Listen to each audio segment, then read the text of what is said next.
Bueno, buenos días, bienvenidas, bienvenidos a este último día de la conferencia global de Acceso Abierto Diamante. Vamos entonces a escuchar en este primer panel las conclusiones de los eventos y en particular Johan Rooryck, director ejecutivo de Coalition S, va a presentar los resultados de la Diamond Open Access Conference. Tienen 15 minutos cada uno y luego después vamos a dar la palabra a Eduardo Aguado online. Muchas gracias, Rovelli. Yes, so as you can see, there's been a slight change in program. I'm speaking first and then Eduardo. Eduardo is speaking online. Thanks for the slides. So, what brought us here? Well, I'm going to bring to mind how this all started, namely in February 2022, the action plan for Diamond Open Access was launched, and it was actually very quickly endorsed by 160 organizations of various types, universities, research performing organizations, funders, international organizations, associations, infrastructures, platforms, journals, and libraries.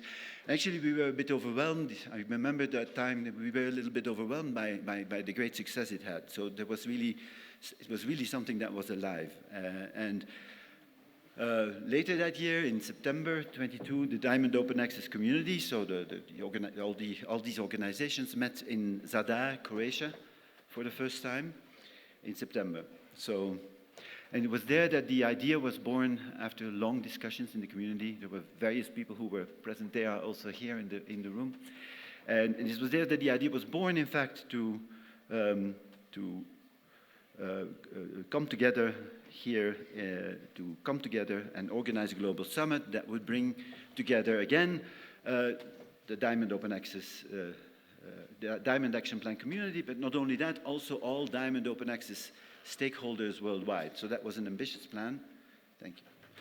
So that was a very ambitious plan, but in partnership with Redalyc, of course, which for many of us is the lodestar really of what a well-functioning Diamond Open Access network can be, we decided to take a step forward and convene the global community in Toluca, also as a kind of, to honor the work that Redalyc has done in this space. And of course, as we were preparing the meeting, the global landscape also was changing very, very rapidly with many political declarations. I'm thinking of the Declaration of Mexico, the Nelson Memo in the United States, the EU Council conclusions, the UNESCO recommendations of open science, of course, which appeared a little bit earlier, but which started, the consequences of which were starting to be felt and clearly influenced EU conclusions and the Nelson Memo. So basically what we saw is that momentum was accelerating as we were preparing this event. So the Global Summit meeting was not only, I think, an extremely enjoyable experience, at least it was so for me, and I think for many of us, it was quite enjoyable. But more importantly, it was a huge step forward, I believe. It's the result of months of intense work, conducted in very good partnership, where we built trust, exchanged perspective, and were able to discuss specific challenges that we each faced in our respective regions. Because we do face challenges, but we also share a common goal. And that's why we came here. We came here to get together. And more importantly, not just to get together, but to act together, to consolidate the network worldwide, and to show the strength of the Diamond Open Access, as the most equitable model for scholarly publishing. We came together to show that we care for equity and that we have the capacity as a Diamond Open Access initiatives to organize ourselves and to federate.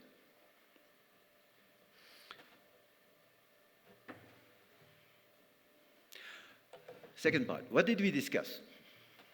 Well, we came here to discuss a great many things. Research infrastructure, models of finance and governance, policies, sustainability, the reform of research assessment, which is so necessary to support Diamond OA, and also long-term sustainability of Diamond Open Access. These were a number of topics with various intersecting elements. We, of course, want to strive for quality in the publication process, and we want to define that notion of quality as a public good, as Pilar remarked so well the day before yesterday. I think that was a great insight. This is something that is ours. It's not something that we should farm out to other organizations. We are responsible for quality. Ideas also for combining allocation of new funds and temporary funds with redirecting existing funds towards equitable models. That is something that we need to think about more, I think. How do we combine temporary grants with long-term sustainable grants? This is something that Vanessa talked to with SCOS and others. How do we do that exactly? We need ideas for that. We developed some here. Also, we talked about the need for policies. Policies, not just policies of governments to sustain diamond open access, not just declarations, but also much more simply sometimes elements that can safeguard the ownership and the leadership of the community over scholarly content so that it cannot be captured by commercial actors. And then again, you know, long-term investment in diamond open access, because and also ways in which we can pool resources and develop synergies and interoperability to create efficiencies. I think that's very important. I mean, right now we have a number of scattered organizations that very often do overlapping things, that do not necessarily talk to each other or do not interoperate well.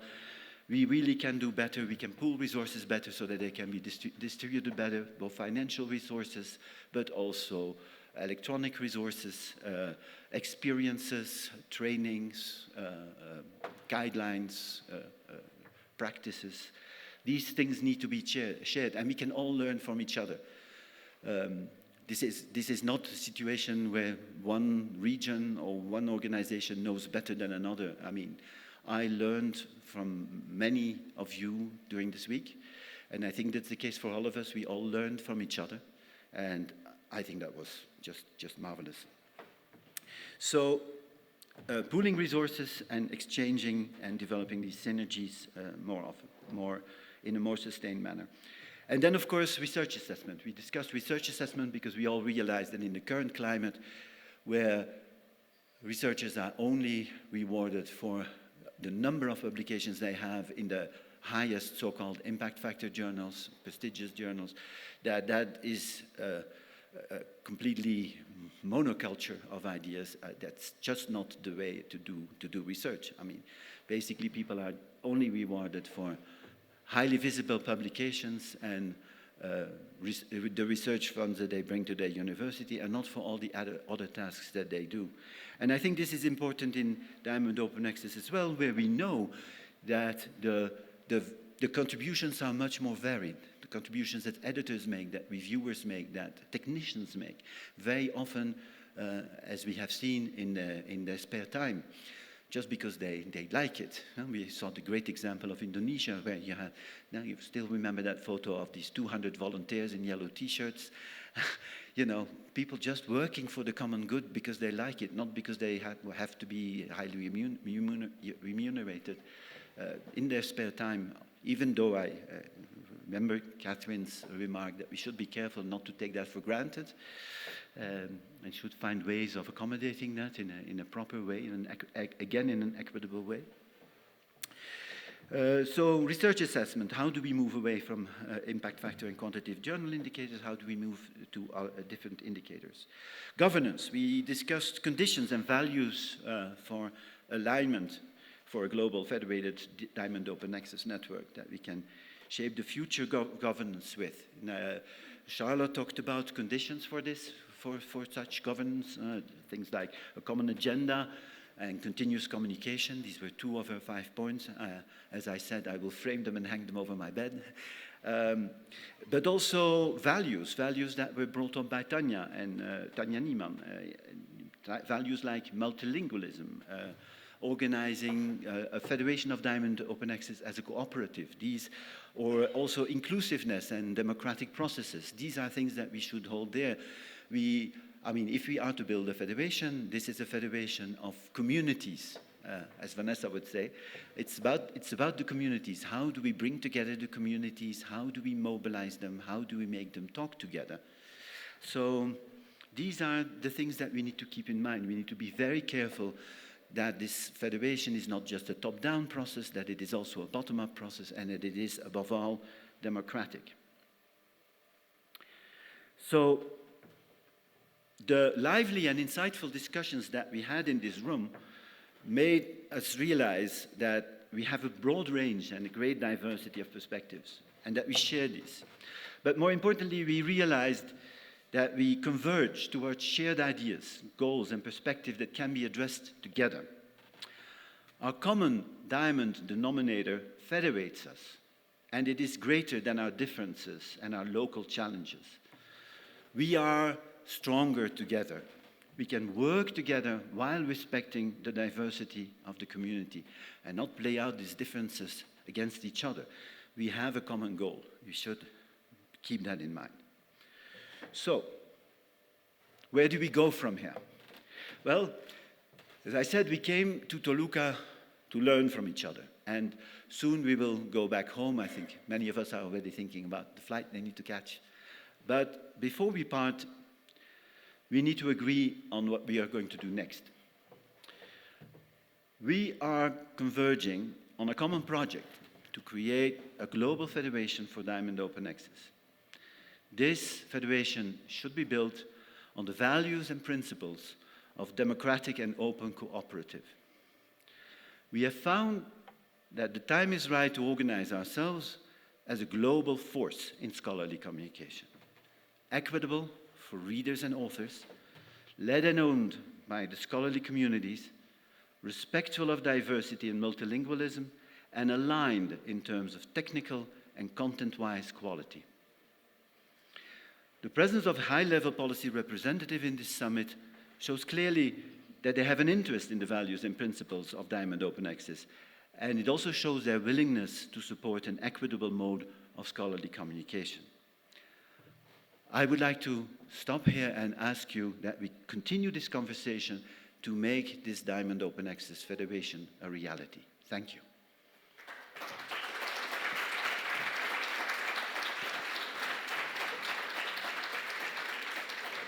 Muchísimas gracias, Johan Rooryck, director ejecutivo de Coalition-S. Vamos entonces a pasar a las conclusiones del cuarto Congreso Internacional de Editores de Redalyc y el segundo encuentro de miembros de América. Para ello vamos a escuchar online a Eduardo Aguado López, director general saliente y asesor general de Redalyc México. Así que Eduardo, no sé si ya estás online. Te escuchamos.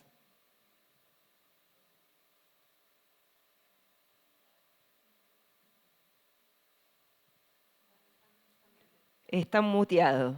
Hola, ¿qué tal? Ahora sí. Es un verdadero gusto realmente estar con ustedes, aunque sea en línea, y es una pena no poder compartir estos últimos momentos del encuentro de la cumbre con ustedes, sobre todo por todo lo que hemos aprendido. Pero desafortunadamente ayer di positivo en COVID. Pero eso no nos impide el diálogo, ni nos impide los acuerdos y el deseo de participar en esta gran federación que plantea Johan Rooryck. El deseo de colaborar y el deseo de haber encontrado puntos de unión sí nos permite pensar hoy en un universo sólido, en un universo fuerte, en una direccionalidad que por primera vez, diría yo, es clara de hacia dónde debe dirigirse el acceso abierto. Gracias en verdad a todas y a todos, y es un honor poder manifestar las conclusiones y resultados del cuarto encuentro de editores internacional Redalyc y del segundo encuentro de miembros de América. Después de una semana de grandes intercambios, termina la Cumbre Global sobre Acceso Abierto Diamante. Y quiero remitirme a la idea o al concepto de cumbre, que además de entenderse como una reunión o encuentro entre personas interesadas por un tema en común, también refiere a la cima o a la parte más elevada de una montaña. Esa cima permite contemplar todo el panorama. Justamente la intención fue reunirnos aquí en Toluca, la ciudad con mayor altitud en México, para mirar, cuestionar y proponer alternativas al estado actual del acceso abierto a nivel mundial. Creo que lo hemos logrado. En ese sentido, también nos gustaría manifestar las conclusiones en términos de un manifiesto sobre la ciencia como bien público de acceso abierto no comercial. Una vieja tradición y una nueva tecnología convergen para hacer posible un bien público sin precedente. La vieja tradición es el deseo de los científicos y académicos por publicar los frutos de su investigación en revistas académicas sin tener que pagar por ello, tan solo por el gusto de indagar y por el conocimiento, como nos decías, Boay, en 2002. Con el advenimiento de la tecnología aparecen nuevas formas de publicar y acceder al conocimiento científico. A 20 años de las declaraciones de Budapest, Bethesda y Berlín, los objetivos iniciales de apertura se han visto desviados una y otra vez por intereses comerciales y se han identificado problemas sistémicos inherentes a varios modelos propuestos para lograr el acceso abierto. Es menester analizar las diversas rutas para lograr el acceso abierto a partir de los valores de equidad, calidad, sostenibilidad y usabilidad en aras de lograr la ciencia como una conversación global, como bien lo ha planteado Jean-Claude. El acceso abierto comercial sustituye las cuotas de suscripción a revistas científicas por cargos de procesamiento de artículos a las personas autoras. APC, siglas del término en inglés Article Processing Charge, una distorsión del movimiento original.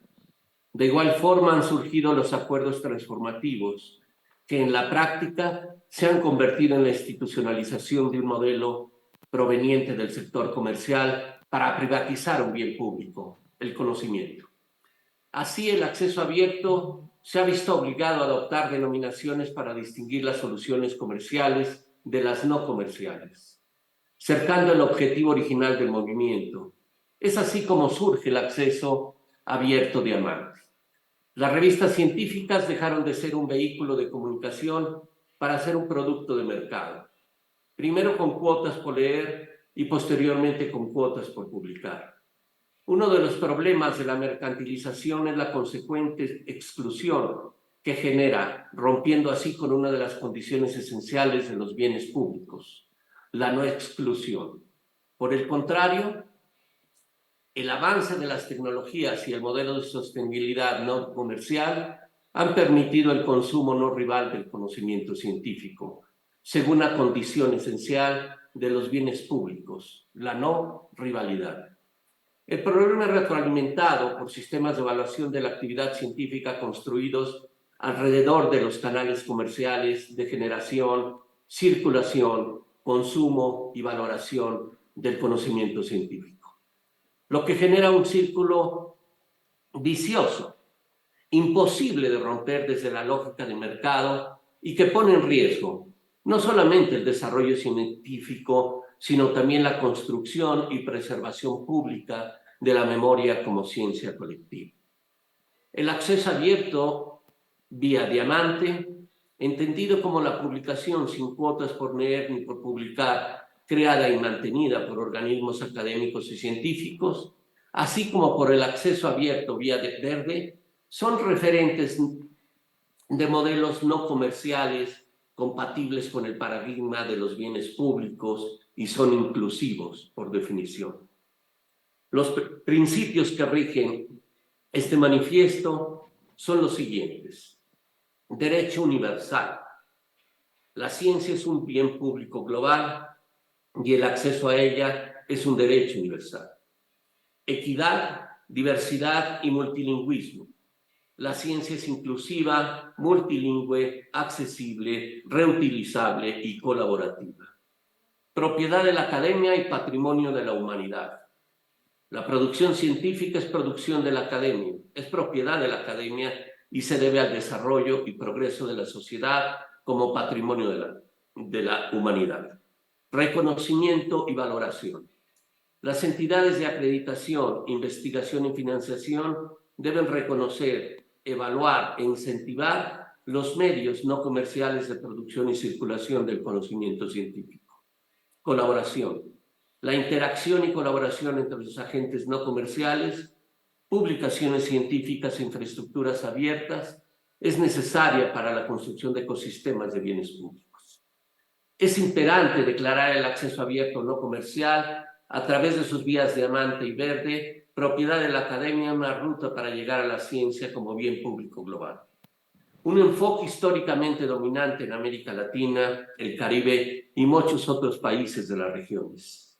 Asimismo, la experiencia y retos sistémicos nos invitan a construir colectivamente un ecosistema científico que otorgue a todas las personas la oportunidad de participar.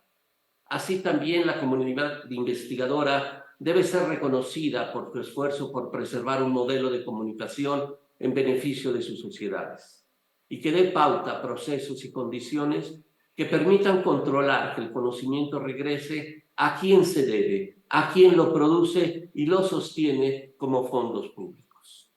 En línea con el avance logrado en el reconocimiento de las contribuciones del ramo no comercial para el acceso abierto y la ciencia abierta, manifestado previamente en esfuerzos colectivos internacionales, como en las recomendaciones sobre ciencia abierta de la UNESCO y en los señalamientos de la Iniciativa de Acceso Abierto de Budapest, BOAI, en su 20º aniversario, se hace un llamado a la acción dirigido a instituciones, gobiernos, comunidad investigadora y a todas las personas actoras para fortalecer, reconocer, sostener y avanzar hacia una ciencia como bien público global. Nos hemos conocido y reconocido en nuestros elementos comunes y en nuestras relativas divergencias, pero tenemos una ruta clara, una ruta consistente, una ruta sólida, la construcción de una federación global, como bien lo ha mencionado Johan Rooryck, que nos permita la conversación global y la conversión del conocimiento en un bien público global a través de la ruta verde y de la ruta diamante. Es un verdadero placer y un honor haber estado con todos ustedes, con más de 100 horas de conversaciones y por haber encontrado, sobre todo, una ruta en común. Muchísimas gracias a todas y a todos.